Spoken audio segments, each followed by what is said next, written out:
बिस्मिल्लाहिर्रहमानिर्रहीम, अस्सलाम वालेकुम। मैं असदुल्लाह खान हूं। सिद्दीक जान मेरे साथ मौजूद हैं। हम शाराए दस्तूर पर हैं। सुप्रीम कोर्ट की इमारत हमारे पस मंजर में है और थोड़ा सा अगर आप राइट साइड पर देखें तो ये पौधों के पीछे कुछ जमीयत उलमा इस्लाम के जो कारकुनान हैं वो इकट्ठे होना शुरू हो गए हैं। रात का 1 बजा है इस वक्त, और 1 बजे अभी थोड़ी देर पहले हम यहाँ से गुजरे थे जब सिद्दीक जान का वीलॉग हम रिकॉर्ड कर रहे थे, तो उस वक्त यहाँ कोई नहीं था। लेकिन अब हम थोड़ी देर के बाद दोबारा आए हैं तो यहाँ पर ये लोग इकट्ठा होना शुरू हो गए हैं।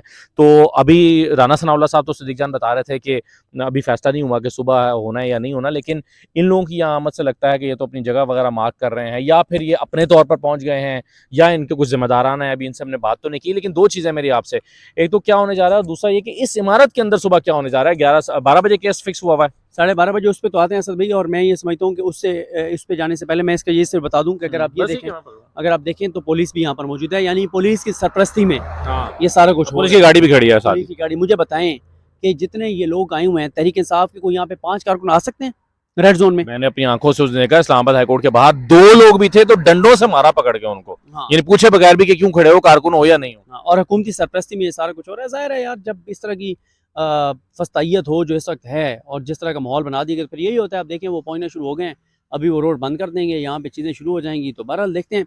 देखें असद भाई, इंपॉर्टेंट वो है कि अंदर क्या होना है। बाहर का तो मैं आपको बता दूं कि आपको भी पता है, मुझे भी पता है, हम अपने नाजरीन को पहले 1-2 बार बता चुके हैं, आज एक बार फिर बता देते हैं कि जब हम ये एक साइलिन वाला गेट है सामने, साइलिन वाला गेट है, और साइलिन वाले गेट के साथ क्योंकि पार्किंग वाला एरिया है, हाँ। और वहाँ से जब आप लेफ्ट होते हैं तो आगे जो है वो पार्किंग है। बल्कि अभी हम बात करते करते आगे जाएंगे, वो डीएसएनजी वहाँ पे मुझे बोल की डीएसएनजी भी नज़र आ गई है इसी बहाने। इसका मतलब है टीमें हमारी वहाँ पे पहुँची हुई हैं।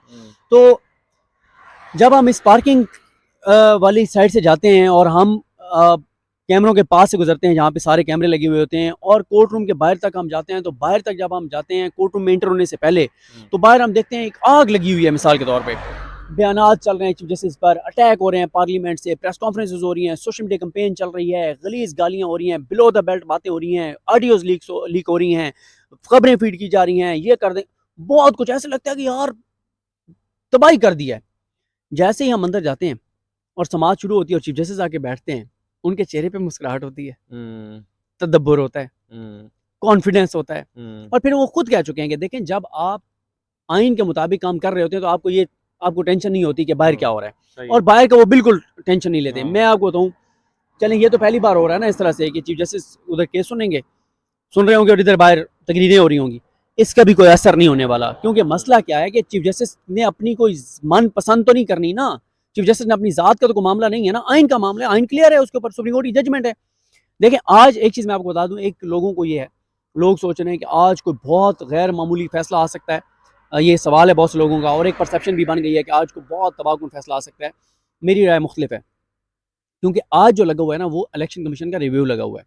इलेक्शन कमीशन ने ये कहा है कि 4 अप्रैल को सुप्रीम कोर्ट ने फैसला दिया था कि 14 मई को इलेक्शन करवाएं, तो 14 मई को इलेक्शन नहीं हो सकते, सुप्रीम कोर्ट अपना फैसला वापस ले। 14 मई वैसे गुजर चुका है, और सुप्रीम कोर्ट ने 14 मई से पहले केस इसलिए नहीं लगाया कि एक बार कंटेम्प्ट होने दो 14 से पहले, क्योंकि पहले ये शुरू हो जाते हैं, जैसे कहते हैं कानून बना नहीं और पहले सस्पेंड कर दिया। कहते हैं अभी तो 14 मई आया नहीं, तो आपने पहले कंटेम्प्ट लगा दिया।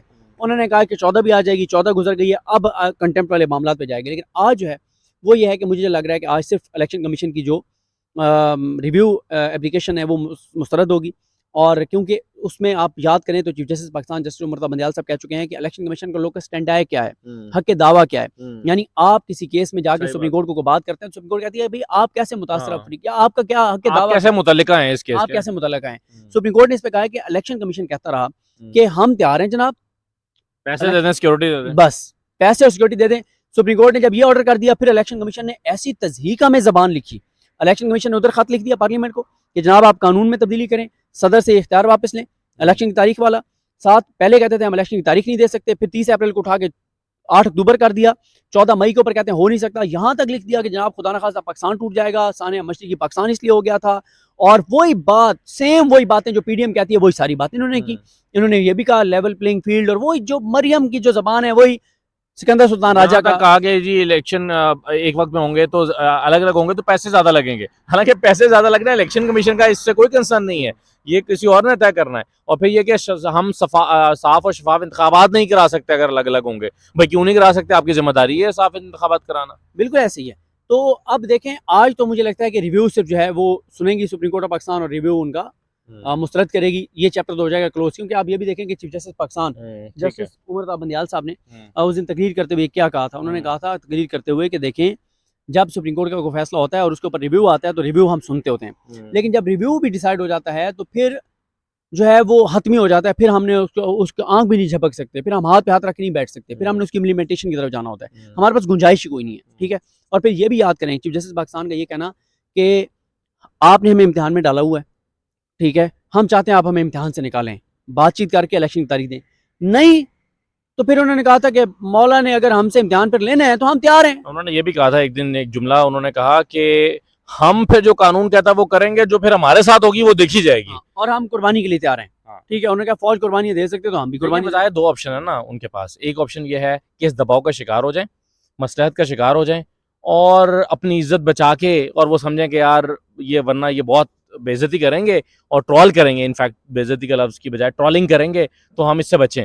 दूसरा ये है कि हम तारीख में जिंदा रहें और जो हमें आइन कहता है वो करके चले जाएं, और ये आने वाली नस्लों पे, कानूनदानों पे, लोगों पे छोड़ दें कि इन हालात में हमने सही फैसला किया या गलत फैसला किया, तो हम आइन के साथ खड़े हुए हमारा ज़मीन मुतमईन होगा। तो मेरा ख्याल है इसकी तरफ वो इशारा कर रहे हैं कि हम इन हालात में ये करेंगे। लेकिन अच्छा मुझे ये बताएं कि अब कल आप किस समझते हैं कि तौहीन अदालत की कार्रवाई नहीं होगी? मतलब आज, अब आज इनफैक्ट आज 15 मई का आगाज हो गया। देखें, आज तो मुझे लगता है कि सिर्फ रिव्यू सुप्रीम कोर्ट डिसाइड करेगी। रिव्यू डिसाइड करने के बाद मुझे लगता है कि आज वो जैसे कहते हैं ना, जो कट्टी का टेदर निकलना होगा बाहर, वो भी निकल जाएगा कि इन्होंने जो तीर चलाने ये भी चला लें, ठीक है।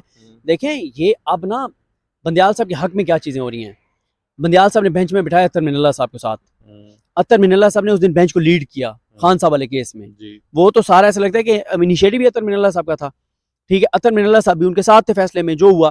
फिर उसके बाद मामला गया हाई कोर्ट में। हाई कोर्ट में असदुल्ला खान साहब सिर्फ पीडीएम के मौक़िफ़ के हामी आमिर फारूक साहब रह गए हैं, या पीडीएम को जो एक जज पसंद है वो आमिर फारूक साहब हैं, जिन्होंने कहा कि इमरान खान की गिरफ्तारी कानूनी है। 4 जजेस ने क्या कहा है? जस्टिस मियां गुल हसन, बाकियों से पीडीएम को सच्चा प्यार नहीं मिला। हाँ, मियां गुल हसन औरंगजेब, तारिक महमूद जहांगीरी साहब, समन रिफत साहिबा और अरबाब मोहम्मद ताहिर। अब ये जज जो हैं सर जी, इन जजेस ने जिस तरह से फैसले दिए हैं, वो फैसले ये बताते हैं। इस तरह की गाड़ी गुजरती है तो मैं डर जाता हूँ कि मेरे दोस्त को उठा के ना ले जाए कोई। अल्लाह खैर करेगा।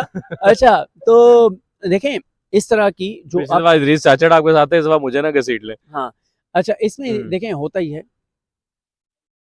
ठीक है। अच्छा, इसमें होता ही है कि इस सारी सूरत हाल में कि भाई मीडिया से हैं, हम चले जाएंगे, उनको तो उठाएं भाई, हम जा रहे हैं उनको तो उठाएं। वो जो पीडीएम वाले आके बैठे हुए मौलवी, तो वो जाएंगे ना, हम तो मीडिया से हैं, हम 2 मिनट में जा रहे हैं, निकल रहे हैं सर, निकल रहे हैं, हम अपना काम करके जा रहे हैं, उनको नहीं उठा रहे, वो जो वहां पे आए बैठे हैं रेड जोन में। अच्छा, हम भी जा रहे हैं सर, हम जा रहे हैं, काम खत्म करके जा रहे हैं। अच्छा, तो ये आप हालात देख लें। मतलब हमारे साथ मसला है कि हम मीडिया से हैं, हम जाएं यहाँ से, और वो वहाँ पे उनको ऐसे बिठाए हुए जैसे कोई पुराने नहीं होते, कोई बड़े करीबी रिश्तेदार आए हुए होते हैं, जिनको मतलब आप कोई बात नहीं कर सकते, और उनको आपने बड़ा प्रोटोकॉल, उनको ऐसे वहाँ पे रिश्तेदारों की तरह वहाँ पे उनको बिठाया हुआ है। खैर, तो देखें, मैं ये कह रहा हूँ कि आज सिर्फ रिव्यू डिसाइड होगा। बाहर इन्होंने जो तोपें बंदूकें चलानी है वो चला लें, लेकिन अगर ये बैठ जाते हैं और यहाँ से तकरीरें होती हैं हाई कोर्ट के जजेस के खिलाफ, तो ये हाई कोर्ट के जजेस को ऑफेंड कर रहे हैं, ये हाई कोर्ट के जजेस। और फिर इससे क्या होगा, जब आप 4 हाई कोर्ट के जजेस को उनके ऊपर अटैक करेंगे, तो क्या अतर मिनल्ला साहब इसके ऊपर आपके साथ होंगे? ठीक है, मुझे लगता यह है कि जिस तरह से पीडीएम जिस रास्ते पे चल निकली है ना, तो एंड में इनके साथ काजी फाइजा साहब भी बचेंगे सिर्फ। और ये भी मैं आपको बता दूं कि वो भी नहीं बचेंगे इनके साथ, क्योंकि वो सिर्फ उस दिन तक इनके मामले में वो जरा वो कर रहे हैं जिस दिन तक वो चीफ जस्टिस की कुर्सी पे नहीं बैठ जाते, क्योंकि उनको एक ही खौफ है कि अगर इलेक्शन हो गया, खान आ गया, तो खान मुझे चीफ जस्टिस बनने से पहले एक और सिनेरियो ना, अब उसमें मसला ये होगा कि फर्ज कीजिए कल नहीं होता, परसों नहीं होता, 2 दिन में 3 दिन में तौहीन अदालत का नोटिस हो जाता है। ये साथ पार्लियामेंट है, पार्लियामेंट में जो है वो तकरीरें शुरू हो जाएंगी, यहाँ पर धरना हो रहा होगा, और वो कह देते हैं कि जी हम अपना प्राइम मिनिस्टर नहीं देते, भिजवाते भी नहीं है, ठीक है, इक़्तिदार देंगे, शहबाज नहीं देंगे। तो हम नहीं देते, जाते ही नहीं, हम आपको मानते ही नहीं है, हम आपका 3-2 का फैसला ही नहीं मानते, तो आपका तो फैसला लीगल ही नहीं है, तो हम आपके लीगल नोटिस को भी नहीं मानते, हम आपके तौहीन अदालत को भी नहीं मानते, फिर क्या होगा? असदुल्ला खान साहब, आपने एक चीज़ नोट की, अब तक इनकी पार्लियामेंट कोई और बात होती है तो कोई और बात होती है कमरे अदालत के अंदर। देखें, कमरे अदालत के अंदर मामला कुछ और होता है। अब मुझे बताएं ना, राना सनौला क्यों मौलाना के पास भाग भाग के जा रहे थे, मिन्नत तरले कर रहे थे कि मौलाना साहब मान जाएं, उधर कर लेते हैं डी चौक पे, हालांकि डी चौक पे भी नहीं हो सकता, डी चौक भी रेड जोन का हिस्सा है, ठीक है, और ये सारा कुछ करवा रहे हैं। और अब आप मुझे बताएं, आज जो ये यहाँ रेड जोन में कर रहे हैं, उसके बाद ये कैसे ये कह सकते हैं कि अब इमरान खान ये गलत कर रहा है, इमरान खान वो गलत कर रहा है, इसके कारकुन जो है यहाँ पे नहीं आ सकते, वहाँ पे नहीं आ सकते। आप तो खुद यहाँ आर्टिकल 245 इन्वोक है, ठीक है, और इससे पहले जो हमने मनाजिर दिखाए उस वक्त तक तो कोई भी नहीं था। और फिर अब क्या हुआ, अब जब वहाँ पे आके वो दर्जनों बैठ गए फजल रहमान साहब के लोग, तो अब ये यहाँ पे आके और घोंगलुओं से मट्टी उतारने के लिए यहाँ पे आके गाड़ी में खड़े हो गए हैं, उल्टा उनके उनके तहफ़्फ़ुज़ के लिए खड़े हुए हैं भाईजान, ये उनके तहफ़्फ़ुज़ के लिए खड़े हुए हैं। ये देखना चाहिए बंदियाल साहब को कि यहाँ पे ये हालात हैं। आईजी जो है वो सुप्रीम कोर्ट से इतना ताकतवर हो गया है कि वो फैसिलिटेट कर रहा है, यहाँ पे सुप्रीम कोर्ट के ऊपर हमला करने के लिए आने वालों को फैसिलिटेट कर रहा है। तो ये सारी सूरत हाल है। बहरहाल मैं ये कह रहा हूँ कि आज से रिव्यू डिसाइड होगा, कंटेम्प्ट वाला मामला मुझे लगता है कि वो कल या परसों पे जा सकता है। ठीक है, चलें, बहुत शुक्रिया सदीक जान साहब, इजाज़त दीजिए जनाब, अल्लाह हाफ़िज़।